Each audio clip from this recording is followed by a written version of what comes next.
율법은 하나님이 우리에게 주신 삶의 규범입니다. 길이 없으면 갈 수가 없죠. 율법은 길과 같습니다. 이번에 많이 또 다녀오신 줄 알고 있습니다. 멀리 갔거나 가까이 갔거나 우리가 길이 있으니까 그렇게 다니는 것이죠.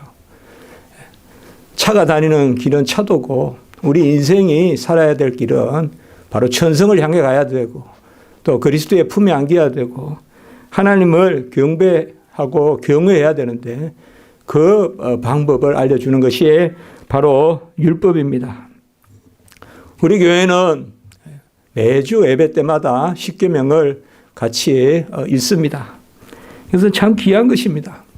제1에서 4계명은 하나님 사랑의 계명, 경건의 계명, 그리고 5에서 10계명은 이웃 사랑의 계명. 그래서 하나님 사랑과 이웃 사랑, 여기가 온 율법과 선지자와 하나님의 대강령이다. 그것을 우리는 매주 마음에 새깁니다.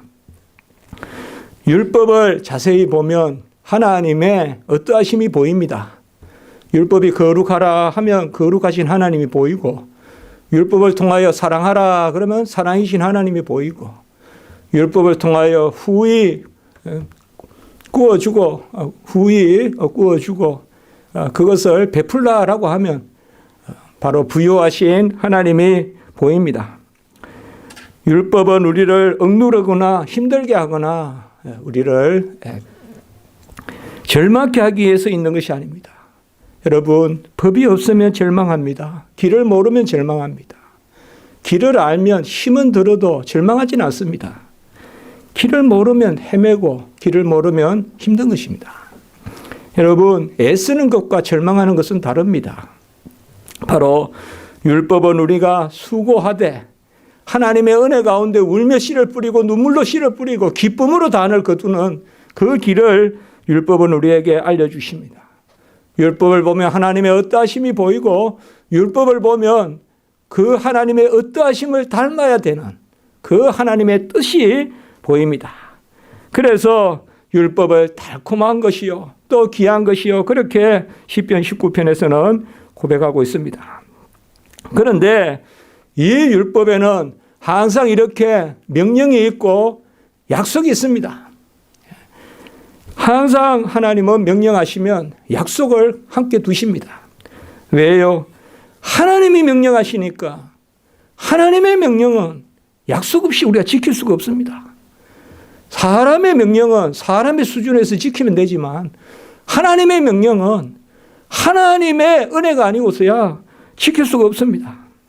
그래서 항상 율법의 명령을 하실 때는 하나님의 법으로 명령하실 때는 하나님께서 약속하십니다. 친히 이루겠다고 약속하십니다. 그래서 율법은 그 약속의 법, 언약의 법, 약속이 있는 계명입니다. 그런데 이 갈라디아에 들어온 그러한 유대인들 가운데 어떤 사람들은 이 약속을 잊어버리고 명령만 생각합니다. 여러분, 율법의 명령만 생각하면요, 하나님의 약속을 잊어버리고 명령만 생각하면 처음에는 내가 잘났다는 그런 공로에 빠져서 율법주의자가 됩니다. 율법주의자가 돼요.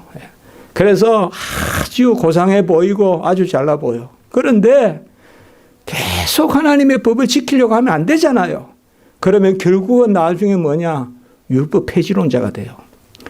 그래서 율법에는 하나님의 명령에는 약속이 함께 있다는 것을 붙들어야 그 하나님의 법을 달콤한 것으로 눈을 밝게 하는 것으로 마음을 즐겁게 하는 것으로 정금같이 나오는 것으로 우리가 시편 19편에 그 율법을 받게 되는데 그 율법에서 언약을 빼버리면 약속을 빼버리면 율법주의자가 됐다가 율법 폐지론자가 돼요. 분명히 그래요. 내가 윤리적으로 잘 산다. 나는 죄 짓지 않는다. 너희들은 회개해라. 난 회개할 것이 없다. 이런 사람들은 잠시 서 있는 듯 하지만 곧 꼬꾸라지고 넘어지는 것을 볼 수가 있습니다. 오늘 21절에 보면 이런 사람들을 누구라고 하느냐?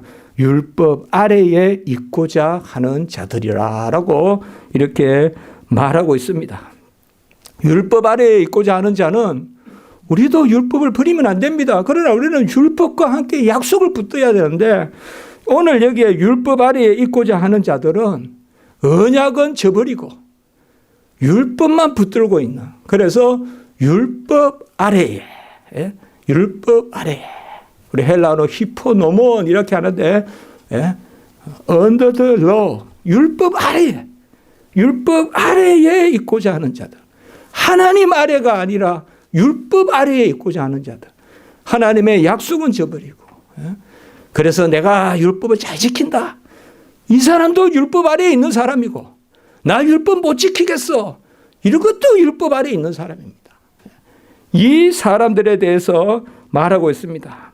갈라디아서 2장 4절에 보면 그리스도 예수 안에서 우리가 가진 자유를 엿보고 우리를 종으로 삼고자 가만히 들어온 거짓 형제들, 이렇게 부르고 있습니다. 이 사람들을 우리가 그리스도를 믿어서 구원에 이르는 자유를 엿보고, 처음에는 그리스도를 믿어서 구원에 이르는 자유가 좋다고 들어왔는데, 그런데 들어와서는 뭐냐? 율법을 가지고 종으로 삼고자 하는 가만히 들어온 거짓 형제들, 그 사람들이 바로 율법 아래에 있는 자들입니다. 율법은 귀합니다. 신령합니다. 율법은 눈을 밝게 하고 마음을 즐겁게 하고, 제가 아까도 말씀드렸지만, 그러나 율법의 약속을 빼버리면, 하나님의 은혜가 없이 법만을 생각하면 그것은 즉시 우리가 율법 아래에 매이게 되는 것입니다. 율법 아래에 있는 자들은 누구일까요? 갈라디아서는 여러 곳에서 이것에 대해서 말하고 있습니다. 3장 23절에 보면 율법 아래에 매인바된 자들, 이렇게 말하고 있습니다. 율법 아래에 매인바된 자들. 갈라디아서 3장 10절에 보면 율법의 행위에 속한 자들이라고 또한 말씀하고 있습니다. 그리스도에 속한 자들이 아니라, 은혜에 속한 자들이 아니라 율법의 행위에 속한 자들. 바로 이런 사람들은 십자가 아래에 있는 것이 아니라 율법 아래에 있는 자들입니다. 갈라디아 3장 1절, 바로 십자가가 밝히 보이거든. 우리 십자가 아래에 있어야 되거든요. 예? 십자가 그늘 아래에 있어야 돼요. 은혜의 그늘 아래에 있어야 되거든요. 로마서 6장 14절, 은혜 아래에 있고 십자가 아래에 있는 그 사람들이 바로 우리인데, 이 가만히 들어와서 거짓 복음을 전하는 이 사람들은 뭔가 고상하다 하면서 당을 짓고, 그러면서 사람을 그만 전부 다 얽어매가지고, 그 자유케 하는 복음에서 멀어지게 하거든요. 바로 이런 사람들은 십자가 아래에 있지 않은 사람들이고 은혜 아래에 있지 않은 그런 사람들입니다. 바로 율법의 행위로 사람이 어렵게 된다고 보는 그런 사람들입니다. 갈라디아 2장 16절. 우리는 그리스도를 믿음으로 값없이 그저 오직 은혜, 전적 은혜로 구원을 받는데, 바로 이 사람들은, 그래서 갈라디아 3장 25절, 초동 교사 아래에 있다. 그리고 갈라디아 4장 3절에 보면 이 세상의 초던 학문 아래에 있어서 종로를 하는 자들이다라고 이렇게 말하고 있습니다. 초동 학문을 여러 가지로 우리가 해석해 볼 수 있겠지만, 조금 전문적인 말을 해볼까요? 일반적인 은혜만 누리는 겁니다. 그 초동 학문입니다. 세상 사람들에게도 하나님이 은혜를 베풀어요. 세상 사람들이 이 가을에 풍년을 주세요. 믿는 집만 감히 익는 게 아니에요. 믿지 않는 집도 감히 익어요. 바로 초등학문은 그거예요. 이런 율법 아래에 있는 사람은 초등교사 아래에 있고 초등학문 아래에 있어요. 이런 사람들은 누구냐? 골로새서 2장 8절에 보면 그리스도를 따르지 않고 초등학문을 따름이라, 이렇게 이야기하고 있어요. 초등학문을 따르는 사람들은 결국은 뭐예요? 그리스도를 따르는 것이 아니라 율법을 성취하시고 율법의 의를 다 이루시고 그 율법의 절기와 제사와 언약을 다 이루신 그리스도를 따름이 아니요 율법의 따름이라. 그게 바로 초등학문을 따름이라라고 이렇게 말하고 있습니다. 평생 초등학교만 다니면 되겠습니까, 여러분? 예. 초등학교가 좋죠. 예. 여러분들 이번에 혹시 시골에 가보셨으면 또 초등학교 다니시던 초등학교, 예. 저는 안 가본 지 오래가 됐는데요. 예. 그러나 평생 초등학교만 있을 수 없잖아요. 예. 초등학교 아름답고 정겹고 참 좋죠. 예. 그 초등학교 교정이 얼마나 깊습니까? 깊은 교정. 예. 넓지는 않지만 깊잖아요, 마음이. 그러나 평생 초등학문에만 있으면 얼마나 서글픈 일입니까? 어부가 바다로 가보지 않고 매일 집 앞에 도랑만 보고 있으면 뭐 하겠습니까? 매일 집 앞에 도랑만 보고 그래서 그냥 종이배나 접어서 띄우고 그 어부의 꿈이 성취가 되겠습니까? 바로 초등학문은 그겁니다. 초등학문은 그래요. 예? 건물은 바위 밑으로 흘러요. 바위 위로 안 흘러요, 여러분들. 산곡의 물소리는 아주 잘잘잘잘 나는 소리는 바위 위로 흐르지만 깊은 물소리를 내고 웅장하게 흐르는 것은 바위 밑으로 흘러요. 초등학문은 다 보면 그러한 얕은 소리예요. 바위 위에 흐르는 물이에요. 그 피가 거치면 없어지는 물이에요. 그러나 계속 흐르면서 끝까지 1년 내내 사시사철 흐르는 그 바위 밑으로 흐르는 물, 그것이 바로 은혜거든요. 그런데 이 초등학문은 끝까지 가지 못하는 사람들입니다. 오늘 말씀의 21절 후반부에 보면 율법을 듣지 못하였느냐 이렇게 말하고 있어요. 이 말은 율법을 바로 알아라 이 말이에요. 율법을 바로 알아라. 율법을 바로 알아. 바로 모르니까 율법 아래에 바로 있고자 하는 자들아. 이렇게 말하는 것입니다. 율법을 듣지 못하였네요. 바로 이스라엘아 들으라. 신명기 6장 5절에 이스라엘아 들으라. 율법을 바로 듣고 바로 알고 순종하면 그게 자유롭게 되는 것인데 율법을 그릇되게 하는 것입니다. 여러분, 우리가 항상 법이 있어야 됩니다. 법이 없으면 소망이 없어요. 길이 없으면 소망이 없어요. 아침에 일어나서 차를 몰고 사방으로 가면 그게 소망입니까? 아니요. 아침에 일어나서 차를 몰고 어느 길로 가야 소망이에요. 법이 없으면 소망이 없어요. 그러나 법만 가지고는 또 소망이 없어요. 왜? 우리는 그 법을 지킬 수가 없기 때문에. 하나님이 길도 내주시고 힘도 주셔야 돼요. 길은 명령이고 힘은 약속이에요. 하나님이 우리에게 길을 내주세요. 그런 사람은 절망하지 않아요, 여러분들. 트랙이 없는 사람이 절망해요. 뛸 트랙이 있는 사람은 절망하지 않아요. 내가 저 트랙을 뛰어야지. 다리가 힘들면 휠체어라도 끌고 뛰어요. 그러나 트랙이 없으면 절망이에요. 트랙이 없으면. 이런 들었더하리 저런 들었더하리 뭐 휘영청 이렇게 살아가면 그게 자유롭고 즐거울 것 같으면 그게 바로 절망입니다. 그래서 율법의 메인 자들은 갈라디아 3장 10절과 13절에 보면 저주 아래에 있는 자들이다. 이렇게 이야기하고 있어요. 이게 뭘까요? 바로 명령만 듣고 약속은 바라보지 않는 사람. 항상 하나님 앞에서 내 능력을 가지고 서 있는 사람들. 이게 바로 저주 아래에 있는 사람들이에요. 우리는 그냥 벼락같이요. 하나님 말씀하소서 능력 주소서. 말씀하소서 능력 주소서. 예? 능력 주소서는 기도 안 해도 돼요, 여러분들. 말씀하세요만 기도하세요. 말씀하시면 능력 주시니까. 예? 하나님은 약속 없이 명령하지 아니하세요. 예? 그걸 잘 붙드셔야 돼요, 여러분들. 예? 하나님은 약속 없이, 성취 없이, 친히 이루심 없이 명령하지 아니하세요.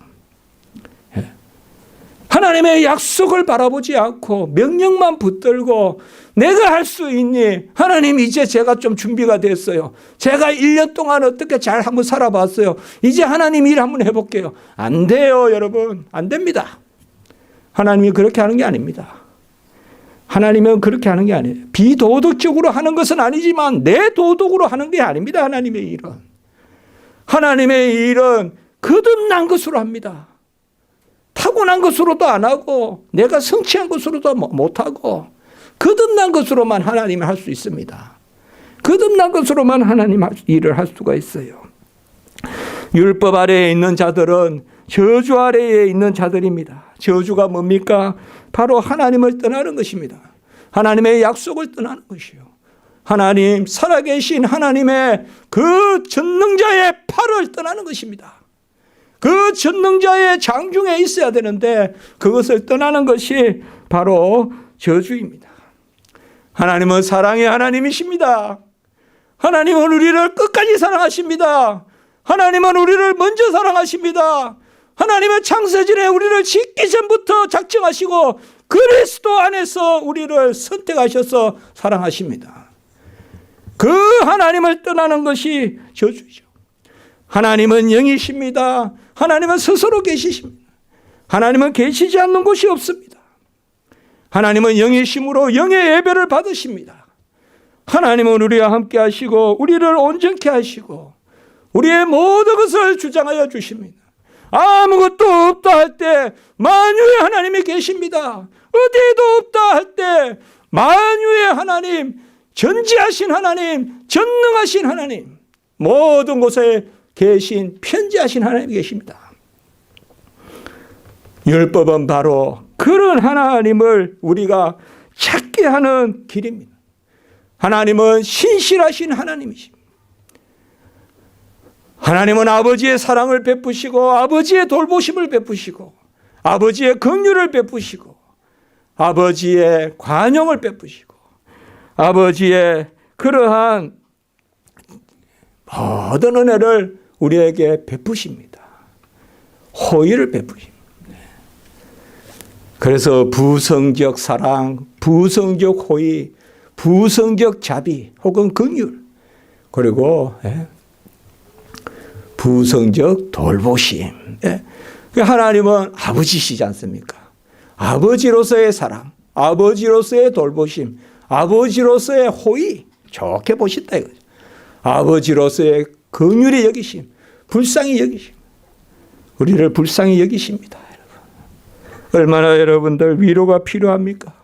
제가 어떻게 여러분을 위로하겠습니까? 하나님이 여러분의 컴포터, 위로자가 되십니다. 보혜사 성령이 우리 안에서 속삭이십니다. 율법이 우리에게 위로가 되는 것은 그 율법의 명령에는 약속이 있기 때문에 그러한 것입니다. 율법 아래에 있는 자들은 속이는 자들이요. 가만히 들어온 자들이라고 했는데 이들은 뭐라고 하는가 하면 아브라함의 복이 율법을 지켜야 있다. 이렇게 속인다는 것입니다. 그런데 갈라디아 3장 17절에서 뭐라고 했습니까? 430년 이후에 율법이 아브라함의 언약을 폐지하지 못한다고 했죠. 아브라함의 복은 율법의 행위로 말미암은 것이 아니야. 아브라함이 믿으니 그를 의롭다 여기신다. 바로 아브라함의 복은 믿음의 복이고 그 아브라함의 믿음은 한 후손을 믿은 것인데 그 후손이 그리스도시라라고 이렇게 말씀하고 있지 않습니까? 갈라디아 3장 17절에. 그래서 결국은 아브라함의 복은 율법을 지켜서 되는 것이 아니요. 그리스도를 믿어서 되는 것입니다. 그리스도를 믿어서 구원에 이른 아브라함이 창세기 15장 6절에 아브라함이 믿으니 그를 의로 여기셨다. 그 믿음으로 구원받은 아브라함이 이삭을 바치는 것이죠. 이삭을 바치는 것은 따르는 것이지 그것으로 구원에 이르는 것이 아닙니다. 아들을 바친다고 어떻게 구원에 이르겠습니까? 그러나 하나님의 은혜로 구원받은 자가 아들을 바치는 것이죠. 아무도 공기는 못 만들어냅니다. 공기는 못 만들어내요. 은혜는 공기입니다, 여러분들. 우리는 깨끗해봤자 딴 건 막 아무리 힘쓰게도 공기가 없으면 안 돼요, 여러분들. 산소가 없으면 꼼짝도 못해요. 불과 몇 분 만에 다 쓰러져요. 쓰러지고 또 죽습니다. 먼저 하나님의 은혜가 있고, 그리고 하나님의 명령이 있고, 그 은혜 받은, 의롭다함을 받은 백성에게 약속을 더하여 주셔서 하나님이 이루시는 것입니다. 오늘 말씀에 보면 이러한 아브라함의 복이 어떻게 주어지느냐? 혈통으로나 육정으로나 사람의 뜻으로 주어지는 게 아니라 오직 하나님께로 난 자들이니라. 요한복음 1장 13절에 그것을 오늘 잘 말하고 있습니다. 오늘 22절의 말씀에 보면 아브라함에게 두 아들이 있는데 이 두 아들은 우리가 잘 알죠. 첫 번째 아들은 누굽니까? 이삭입니까? 아니에요. 이스마엘이에요. 누구에게서 났습니까? 바로 애굽의 여종 하갈에게서 났습니다. 여종인데 아이가 없으니까 아브라함과 사라가, 옛날엔 아브라함 사레 이렇게 됐잖아요. 이제 아브라함과 사라가 아이가 없으니까 그 사라가 제안을 하는 거죠. 저 여종을 첩으로 드려라서. 그래서 바로 사라는 이 하갈은 여종에서 첩이 된 그런 애굽 여자죠.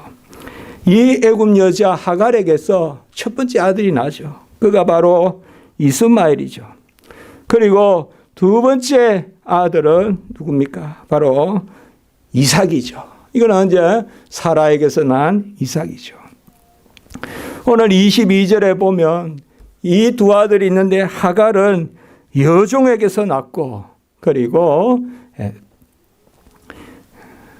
이삭은 자유 있는 여자에게서 났다. 아직까지 이름을 이야기하지 않는데 우리는 하갈과 사라라고 알고 있죠.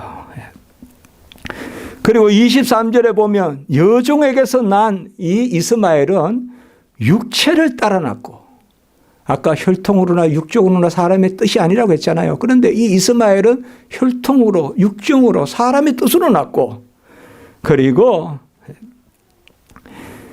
자유 있는 여자 바로 사라에게서는 약속으로 말미암았느니라. 이렇게 지금 딱 대조를 하고 있어요.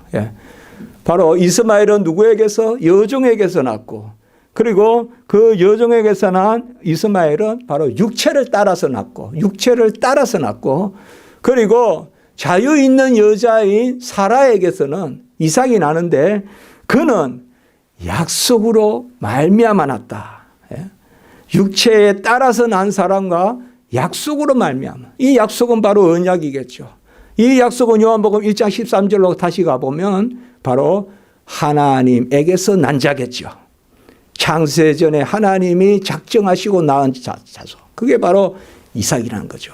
이렇게 오늘 두 아들을 대조하고 있어요.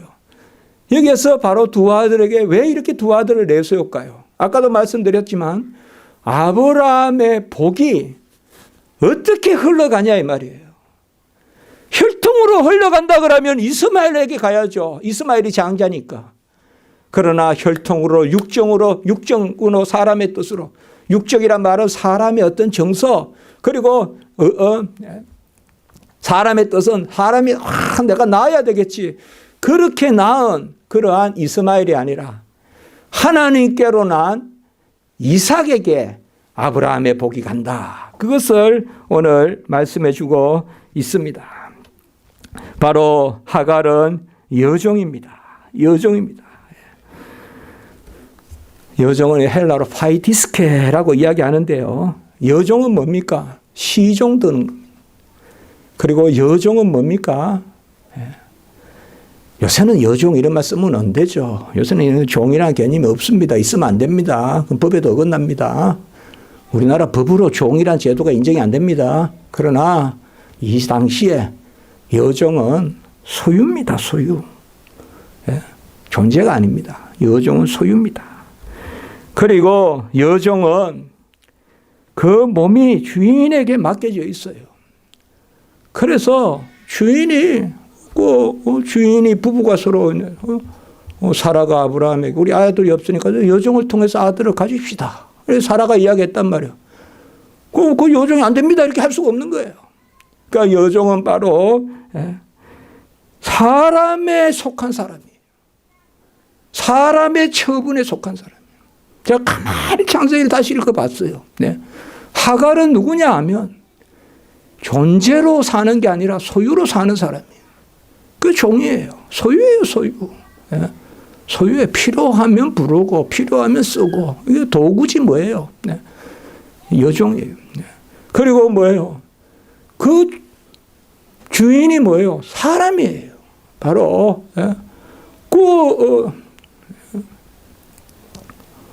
안주인이 그 남편에게 가라 하면 가야 되고 그래서 이제 아기를 낳고 그러나 자유 있는 여자는 누굴까요? 자유 있는 여자는 여종이 아니라 아내예요. 아내는 누굽니까? 한 몸이에요. 한 몸은 뭡니까? 존재예요. 소유가 아니라. 부부는 서로 소유가 아닙니다. 존재지. 한 존재입니다. 그게 한 몸입니다. 그 자유 있는 여자는 뭐냐 하면 한 존재예요. 그리고 자유 있는 여자는 누구냐? 하나님께 속한 사람이에요. 하나님의 뜻에 따라 살고 하나님의 음성을 듣는 사람이에요. 그게 바로 자유 있는 여자예요.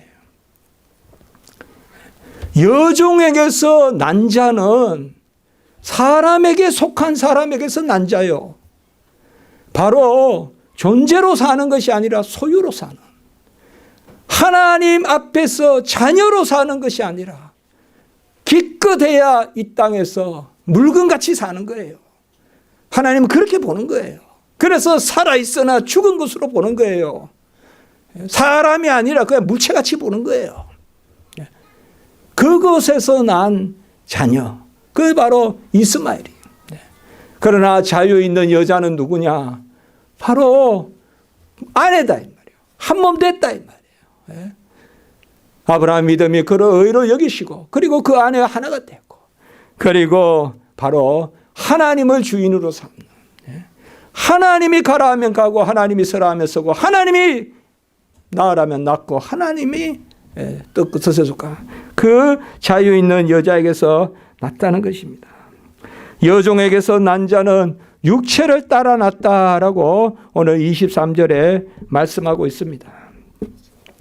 여종에게서 난 자는 육체를 따라 났다. 이것은 일반적인 그런 출생입니다. 하나님의 자녀로 나는 것이 아니라 창세기에 보면 생육하고 번성하고 충만하고 다스리고 지키라는 그런 사람 누구에게나 준 1차적인 명령, 그것이 바로 여기에 육체를 따라 났다는 것입니다. 이것도 대단한 거죠. 인간 존재 자체가 대단하죠. 그러나 언약의 자녀, 영생의 자녀가 아닙니다. 그리고 이 육체를 따라 났다는 것은 사람의 뜻에 따라 났다는 것입니다. 아까 사람의 뜻이죠. 성경 어디에도 기도하지 않았어요. 아브라함이 사라가 기도하지 않았어요.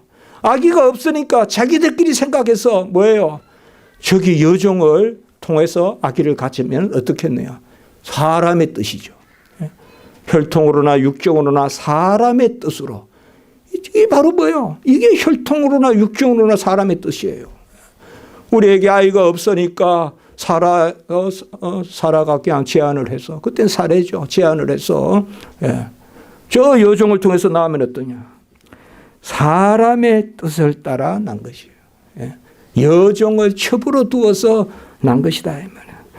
세 번째는 이 육체를 따라 난 것은 성령으로 난 것이 아니요. 우리는 다 성령으로 거듭났잖아요. 성령으로 거듭난 것이 아닙니다. 갈라디아 3장 3절에 보면 성령으로 시작했다가 육체로 마치겠네요. 바로 우리는 성령으로 거듭난 자입니다. 갈라디아 5장 17절에 보면 육체의 소욕은 성령을 거스르고 성령은 육체를 거스른다라고 그렇게 말하고 있습니다. 육체를 따라 난 것은 성령을 따라 난 것이 아닙니다. 그리고 육체를 따라 난 자는 하나님의 약속과 은혜 가운데 난 자가 아니라 율법 아래에 난 자입니다. 아까도 말씀을 드렸듯이 율법 아래의 매인자입니다. 갈라디아 5장 18절의 말씀에 보면 만일 성령의 인도하시는 바가 되면 율법 아래에 있지 아니하니라 라고 이렇게 말씀하고 있습니다. 성령으로 나지 못하니 율법 아래에 있게 됩니다. 그리고 육체를 따라 난 자는 어떤 사람입니까? 아직 십자가에 자신의 육체를 못 박지 못한 사람입니다. 갈라디아 5장 24절에 보면 그리스도 예수의 사람들은 육체와 함께 정욕과 탐심을 십자가에 못 박았느니라. 정욕으로 일하지 마십시오. 정욕으로 시작하지 마십시오. 사람의 뜻으로 시작하지 마십시오. 그것은 결코 지혜롭지 않습니다. 육체를 따라 난 것은 약속에 속한 것이 되지 못합니다. 약속에 속한 것이 되지 못해요.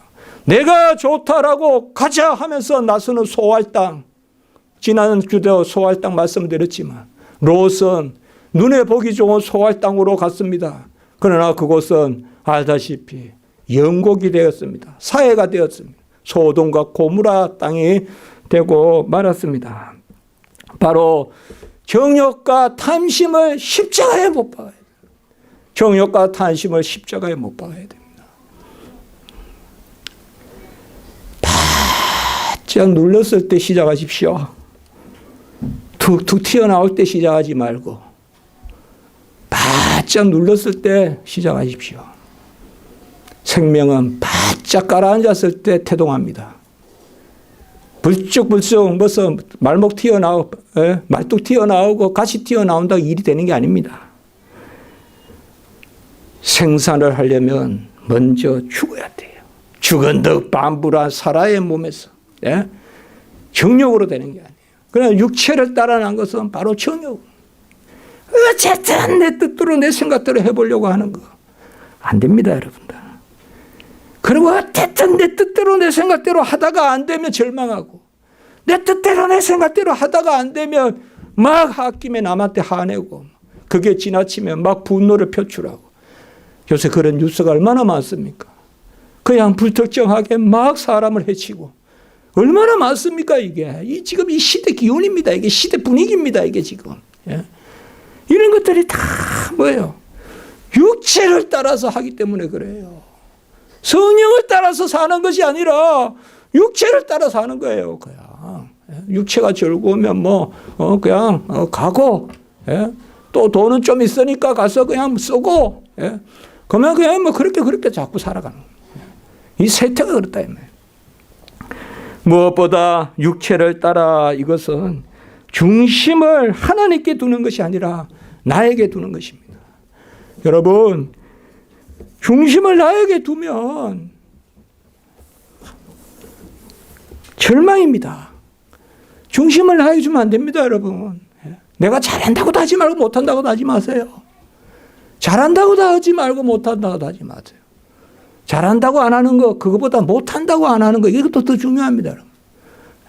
나는 내가 뭘 해? 내가 뭘 할 수 있을까? 나 아무것도 못해. 그것도 육체를 따르는 거예요. 못한다라고 하지 말고 하나님이 가라 하면 갈래같이 가고 잘한다고도 하지 말고 잘한다고 하지 마세요.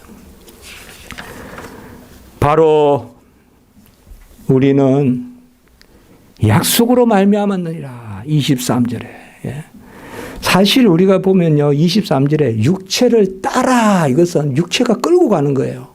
이 따라라는 말은요 전치사가 좀 다르거든요. 카타라는 말을 쓰는데요. 바로 카타사르카 이렇게 하는데 헬라어로 육체가 끌고 가는 거예요. 따라서. 그런데 그 다음에 나오는 약속으로 말미암아 이건 에판겔리아스라고 하는데요. 헬라어로는 에판겔리아 약속이거든요. 요거는 약속이 붙어 있다는 거예요. 이게 중요한 전치사예요. 육체를 따라는 육체가 막 끌고 가는 거고 약속으로 말미암다 이거는 벌써 이제 내가 조금 물러나 있는 거예요. 약속이 가면 따라가야지 이런 식으로. 그러니까 바로 육체를 따라 이거는 육체가 확 끌고 가는 거고 약속으로 말미암았느니라. 이거는 바로 약속을 내가 약속이 하면 내가 이끌려가는 뭔가 요거는 그런 표현입니다. 약속으로 말미암다. 우리는 다 약속으로 말미암니다. 언약으로 말미암아 우리가 났습니다. 아브라함과 다윗의 자손 예수 그리스도의 그 계보에 우리가 속합니다. 하나님의 약속이 우리에게 있었습니다. 이삭이 나기 전에 하나님의 약속이 있었지 않습니까? 창세기 15장 4절에 보면 내 몸에서 날짜가 내 상속자라. 창세기 15장에 약속하셨고 또 17장에 또 약속하십니다. 여러 민족의 아버지가 되리라. 아브라함의 약속하죠. 계속 약속해 주셨어요. 사실 우리도 하나님 약속 안 하시는 것 같죠? 계속 합니다. 우리에게 계속 해요. 한 번만 할까요? 저는 10년 전에 약속했는데 깜깜하게 있다가 이루어졌어. 아니요. 계속 하세요. 아브라함에게도 15장에 하고 17장에 하고 계속 해요. 18장에 또 해요. 천사가 와서. 내 아내 사라에게 아들이 있으리라. 99세 됐는데 말이죠. 90살, 100살 다 된 이 두 부부에게 100살, 90살 된 이 부부에게 내 아내 사라에게 아들이 있으리라. 또 약속해 줘요. 그리고 천사가 말합니다. 여호와의 사자가 못하면 여호와께 능하지 못한 일이 있겠느냐. 이 사라에게 말해요. 여호와께 능하지 못한 일이 있느냐. 창세기 18장 14절이에요. 여러분 비슷한 말씀이 또 나오죠. 어디 나옵니까? 마리아가 아직 남자를 알지 못하는 마리아가 잉태를 했단 말이에요. 예수님을. 그때 천사가 뭐라 합니까? 대저 하나님의 모든 말씀은 능하지 못하심이 없느니라. 누가복음 1장 37절에 그렇게 이야기하죠. 참 성경은 가만히 보면 참 놀랍죠. 사례가 이미 죽었다 방불하다 그랬잖아요. 태가 다쳤잖아요. 경수가 끊어졌잖아요. 그런데 그 사라가 아이를 가지리라. 그리고 천사가 뭐예요? 여호와께 능하지 못한 일이 없느니라. 그렇게 천사가 이야기한단 말이에요. 그리고 가브리엘이 우리 또 마리아에게 나타나서 누가복음에 보면 대저 하나님의 모든 말씀은 능하지 못하심이 없느니라. 이 약속이란 말이에요. 이게 바로 약속이란 말이에요. 약속으로 말미암는다. 하나님의 약속은요, 하나님의 영광을 드러냅니다. 그래서 사라에게는 뭐예요? 잉태할 수 있는 힘을 주셨다.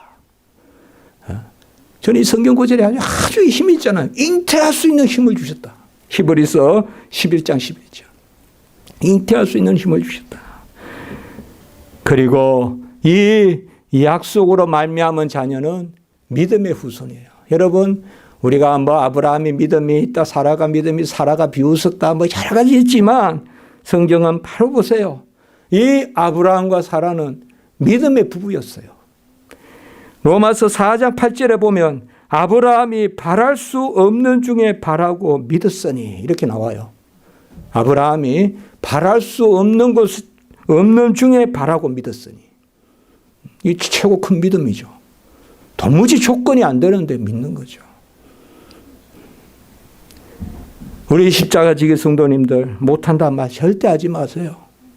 못한단 말 하지 마세요. 못한단 말 하지 마세요. 못하는 조건에서 하게 하실 때 하나님 영광 받으세요. 바랄 수 없는 중에 바라고 믿었어요. 하나님의 뜻을 구하고 하세요. 하나님이 온전케 하시고 풍성하게 하시고 번성케 하시고 하나님이 지시하실 것입니다. 사라는 어떨까요? 히브리서 11장 11절에 약속하신 일을 미쁘신 줄 알았습니다. 미쁘단 말이 신실하잖아요. 사라도 바로 약속하신 이가 신실하심을, 미쁘심을 믿었습니다. 그래서 약속으로 말미암은 것이다. 바로 아브라함의 바랄 수 없는 중에 바라는 그 믿음. 또 살아야 믿으신 하나님을 믿는 그 믿음에서 약속 가운데 났습니다. 오늘 이제 후반부 말씀은 좀 빨리 보겠습니다. 이것이 두 비운이 성경에 이런 표현이 잘 없거든요. 이 표현이 딱 한 군데 나옵니다. 이것이 비운이 두 언약이라. 지금 이제 이 둘은 누굽니까? 이제 바로 사라와 하갈이거든요. 두 언약이라. 네. 두 언약이라. 하나는 신의 산업으로부터 종을 낳은 자니 곧 하갈이라.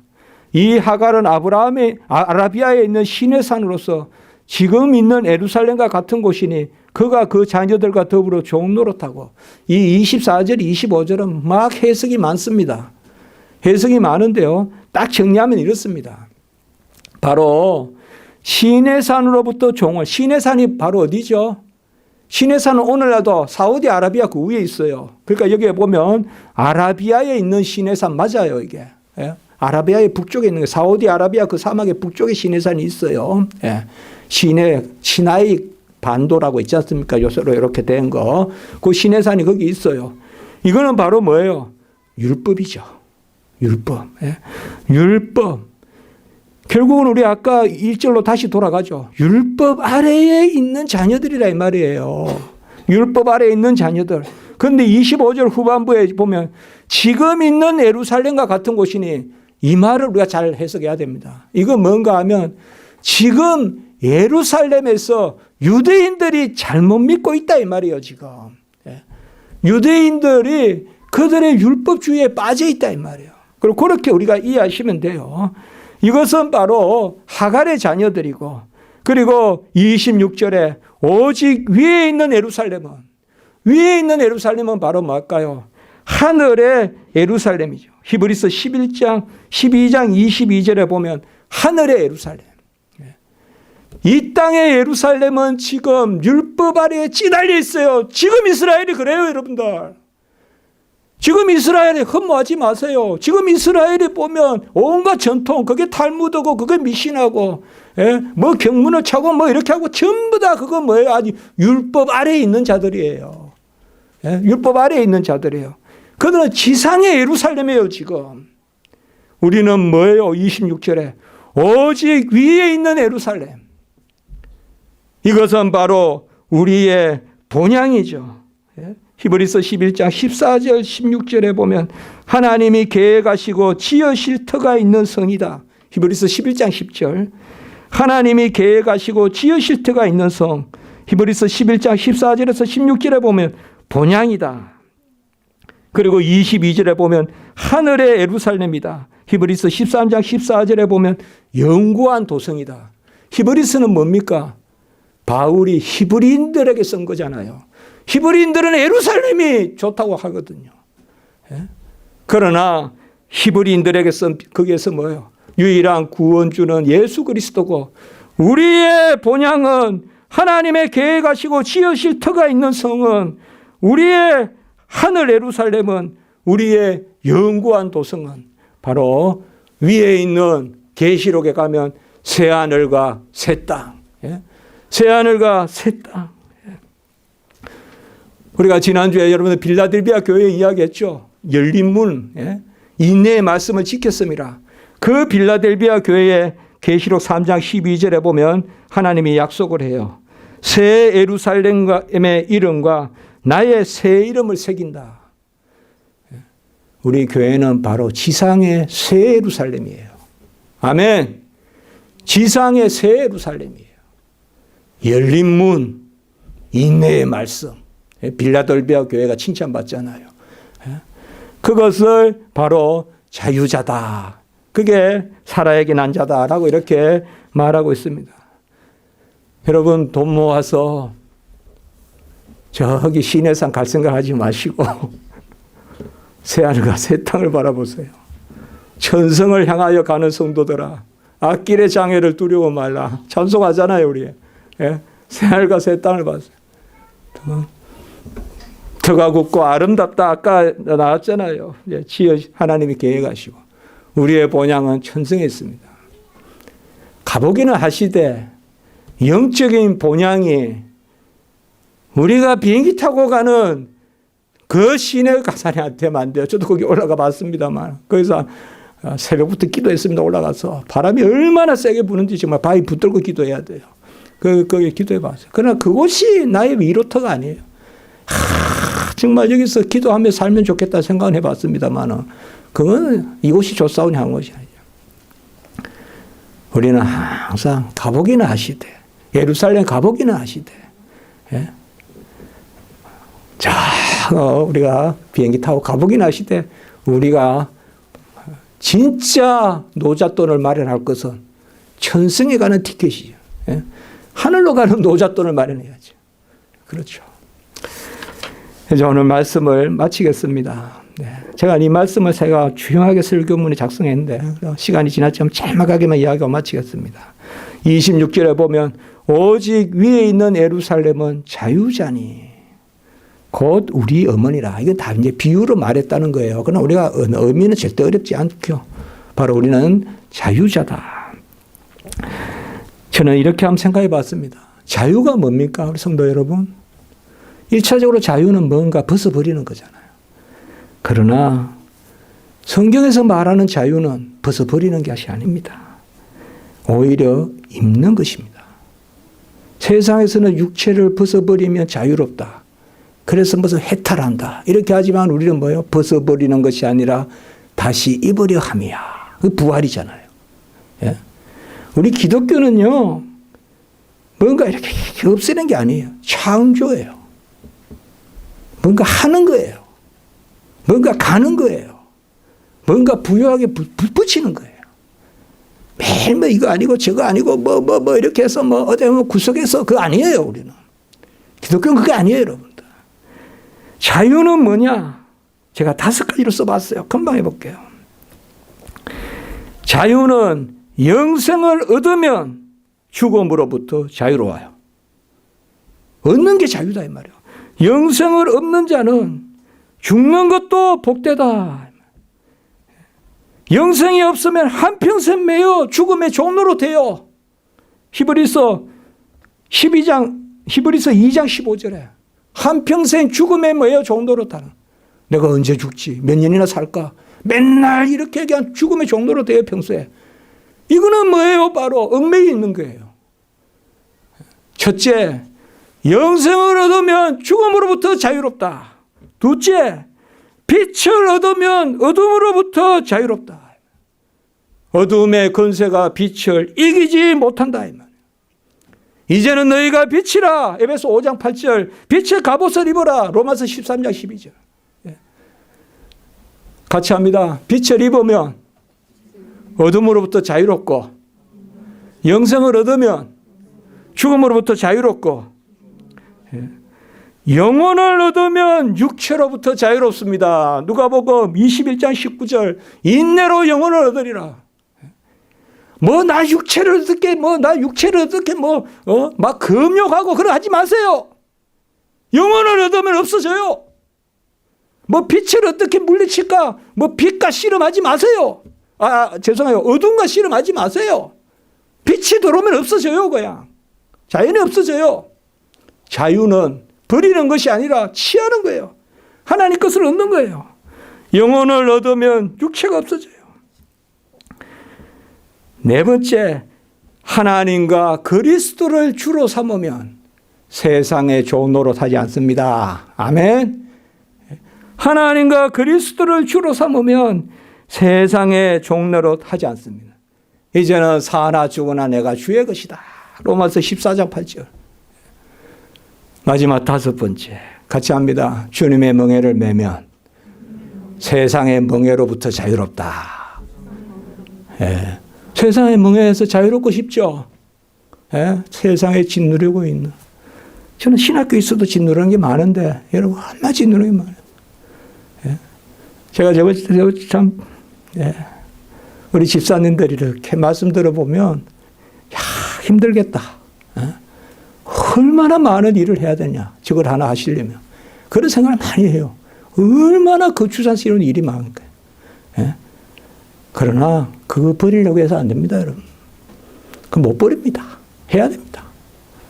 그러나 자유롭게 대응 안 합니다. 주님의 멍에를 매면 세상의 멍에로부터 자유. 수고하고 무거운 다 내게로 내가 너희를 쉬게 하리라. 내 멍에를 메고 내게 배우라. 그럼 너에게 힘이 있으리니. 이는 내 멍에는 가볍고 내 짐은 쉬움이라. 내 멍에는 쉽고 내 짐은 가벼움이라. 그렇게 말씀했지 않습니까? 우리 한번 5개 다시 한번 마스크 아니지만 한번 해볼까요? 영생을 얻으면 죽음으로부터 자유롭다. 이제 우리 언제 죽을까? 그런 걱정하지 마세요, 여러분들. 영생을 얻었으니까. 2번째, 빛을 얻으면 어둠으로부터 자유롭다. 3번째, 영혼을 얻으면 육체로부터 자유롭다. 4번째, 하나님을 그리스도를 주로 삼으면 세상의 종로로 사지 않는다. 5번째, 주님의 멍에를 매면 세상의 멍에로부터 자유롭다. 예, 바로 자유로운 것은 은혜를 누리는 것입니다. 세상 것 가지고 씨름하지 마세요. 하나님과 씨름하세요. 제가 그러잖아요. 밤에 자기 전에 사람 생각하지 말고 하나님 생각하고 침실에 들어가라고.